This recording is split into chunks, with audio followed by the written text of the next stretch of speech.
Dr. Shruti Parekh from Advanced Hospitals, Ahmedabad. As you all must be knowing, Advanced Hospital has an expertise in ACL injuries. और आज हमारे साथ हैं नमन नागर जी, जिनका 6 मई को हमने ACL रिकंस्ट्रक्शन किया हुआ है। 3 months हो गए हैं और आपके सामने वो ऑलरेडी साइकिलिंग कर रहे हैं। He doesn't seem to be like a patient. आज वो जब आए हमको पता ही नहीं चला कि वो पेशेंट है। तो आइए जानते हैं नमन जी के वर्ड्स से कि इनको यहाँ पे कैसा लगा, अब इनको कैसा लग रहा है और हॉस्पिटल के रिव्यूज कैसे हैं। तो नमन, आप क्या करते हो? मैं डेली एक्सरसाइज करता हूँ। थोड़ा जोर से बोलो। मैं डेली एक्सरसाइज करता हूँ। नहीं, आप करते क्या? You are student? हाँ, स्टूडेंट। हाँ। और इंजरी कैसे? ओके। क्या उम्र है आपकी?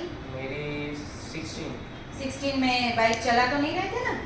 नहीं, पीछे बैठे थे? पीछे बैठा था और गिर गए? हाँ। ठीक है, फिर क्या किया? फिर हमने वहाँ पर एक्सरे करवाया और एक्सरे में कुछ पता नहीं चला, तो फिर हमने थोड़ा आगे आए दाहोद 2 दिन बाद, वहाँ पर MRI कराई तो पता चला कि ACL इंजरी है। आप कहाँ से हो? थानला, MP से हो। ठीक है। तो फ्रेंड्स, जब भी कोई सॉफ्ट स्ट्रक्चर की इंजरी होती है वो एक्सरे में डिटेक्ट नहीं हो पाती है, उसके लिए करवाना पड़ता है MRI।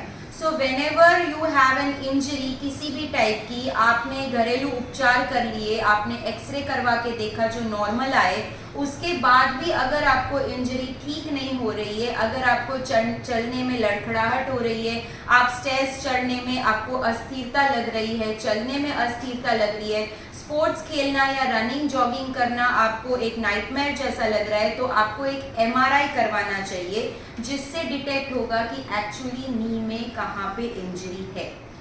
तो नमन, उसके बाद आपने क्या किया? आपको डॉक्टर प्रथमेश जैन का रेफरेंस किसने दिया MP में? हमारे उधर एक फ्रेंड है, उनका भी एक यहाँ पर 2016 में यहाँ पर हुई है सर्जरी हुई। अच्छा। तो उन्होंने हमको यहाँ का रिकमेंड किया था डॉक्टर प्रथमेश। ओके, फिर यहाँ पे आके आपने सर्जरी डिसाइड कर ली। आपने स्टे कितना किया हॉस्पिटल में सर्जरी में? 1 night stay. So ACL injury is a minimally invasive surgery, arthroscopic surgery है, जिसमें बहुत ही छोटे होल्स आते हैं। Aesthetically it's also very beneficial, as well as stay भी आपको बहुत ज़्यादा हॉस्पिटल में नहीं करना पड़ता है। Only 1 night stay is enough. Okay, then hospital के स्टाफ के साथ उस टाइम पे एक्सपीरियंस कैसा है? हॉस्पिटल का स्टाफ बहुत ही फ्रेंडली है।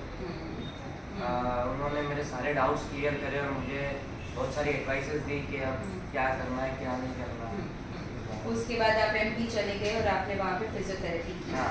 अच्छे से फिजियोथेरेपी की। हाँ। फिजियोथेरेपी में आपकी मदद किसने की? फिजियोथेरेपी में आपकी मेरी मदद डॉक्टर श्रुति ने। हाँ, तो मैंने ये बुलवाया है इनसे। ठीक है। सो बेसिकली कहना ये चाहते हैं कि आप अगर यहाँ पे सर्जरी करवा रहे हो और अपने होम टाउन में जा रहे हो, तो आपको वहाँ से भी यहाँ से कांस्टेंट टेलीफोनिक गाइडेंस मिलता रहेगा, तो आपको पोस्ट ऑपरेटिव फिजियोथेरेपी की चिंता करने की भी ज़रूरत नहीं पड़ती है। कई पेशेंट्स ऐसे होते हैं जो रिमोट एरियाज में रहते हैं, जिनके वहाँ पे फिजियोथेरेपी की अवेलेबिलिटी, फिजियोथेरेपिस्ट की अवेलेबिलिटी कम रहती है। अगर होता है तो सेंटर बहुत दूर रहता है, वो चल के वॉकर से वहाँ पे ना जा पाए, तो वो खुद से भी एक्सरसाइज करते हैं। So post-operative availability on telephone from Advanced Hospital is also easily available. ठीक है, फिर नमन, अब तुमको कैसा लग रहा है? अब मैं बिल्कुल अच्छा फील कर रहा हूँ। मुझे घुटने में कोई दर्द नहीं, कुछ भी नहीं हो रहा है। कुछ नहीं, बिल्कुल नॉर्मली फील होता है। बिल्कुल नॉर्मल पेशेंट जैसा फीलिंग होता है। You have forgotten that you have had a surgery done, right? Okay, अब अगर मैं तुमको चलने को बोलूँ तो तुम कितना चल पाते हो दिन में? मैं जितना चल सकता हूँ। 1 kilometre easily you can walk. अभी स्कूल भी जाना शुरू कर दिया है आराम से, and you are feeling absolutely back to normal.